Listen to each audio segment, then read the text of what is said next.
गिबियावनो लक्षी फुजानि थाखाय आङो गासैबो बिटिआरबासि आसामबासिनो जोंनि बिटिआर सरकारनि जानानै गोजोन हामलायनायखौ जासिहरग्रोदों।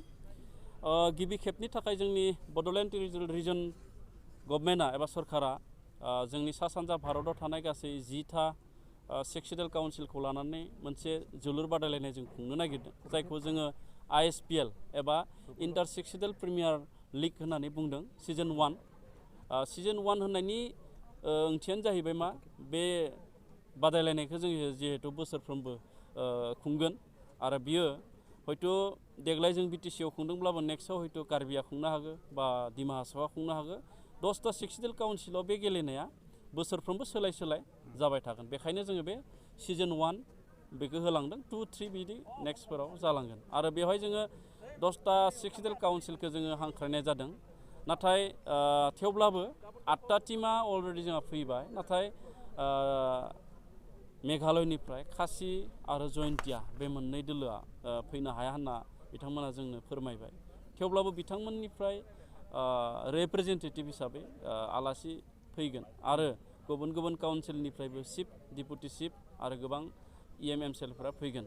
गाबोन 9 अक्ट'बरनिफ्राय जागायनानै 23 अक्ट'बरसिम बे गेलेनाया जागोन आरो गाबोन 9 अक्ट'बराव डिमाकुसि उदालगुरिनि मिनि स्टेडियाम, बे डिमाकुसि मिनि स्टेडियामाव जागायजेनगोन आरो क'क्राझारनि सायाव जोबथा गेलेनाया जागायगोन आरो गाबोन 9 अक्ट'बर गेलेनायनि जागायजेनखालायनि आलासिया जोंनि आसामनि मानगोनां बुंथिगिरि बिस्वजित दैमारि आरो जोंहा आसामनि गिबि मन्त्रि डक्टर हिमन्त बिश्व शर्मानि अनजालि बिसि रिनिकि भुया शर्मा, लोगोसे आसामनि केबिनेट मन्त्रि अशक सिंघाल, UG ब्रह्म, राज्य सभानि MP रोनग्रा नार्जारि, लकसभा मंगलदैनि MP दिलीप सयकिया बिथांमोनखौ जों लाखिदों आरो बिनि अनगायैबो जोंनि काउन्सिलफोरनि चिफ, डिपुटि चिफ बिथांमोनखौ हांख्रायदों आरो गोबां इमिनेन्ट, गोबां आगुनि गेलेनायजों लोब्बा थानाय गेलेगिरि बिथांमोनखौबो जोङो बे गेलेनायखौ नायनो थाखाय जोङो हांख्रायनाय जादों आरो गिबि जागायजेननायनि गेलेनायखौ बड'लेण्ड आरो लाइ बे मोननै काउन्सिलनि गेलेगिरिनि गेजेराव बेखौ खुंनाय जागोन। आरो मोनसे गोजोनथाव बाथ्रा, गेलेनाय जागायजेननायनि सिगाङावनो, बेखेवजेननाय गेलेनाय जागायजेननायनि सिगाङावनो बड'लेण्ड टेरिटरियेल काउन्सिलनि EMMCL आरो डिमा हासावनि EMMCL जों मोनसे रंजानायनि मोनसे फ्रेन्डलि, जायखौ बुंदों फ्रेन्डलि फुटबल मेट्सखौ जोङो बाहाय खुंनाय जागोन।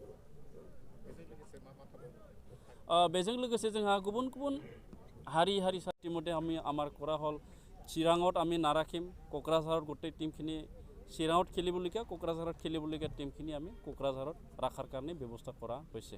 অহাকালিৰ প্ৰথম খেল কাৰ কাৰ মাজত অনুষ্ঠিত হ'ব? অহাকালি আমাৰ বডোলেণ্ড টিম আৰু লাই অট'নমাছ ডিষ্ট্ৰিক্ট মিজোৰাম তেখেতসকলৰ মাজত এই খেলখন অনুষ্ঠিত হ'ব।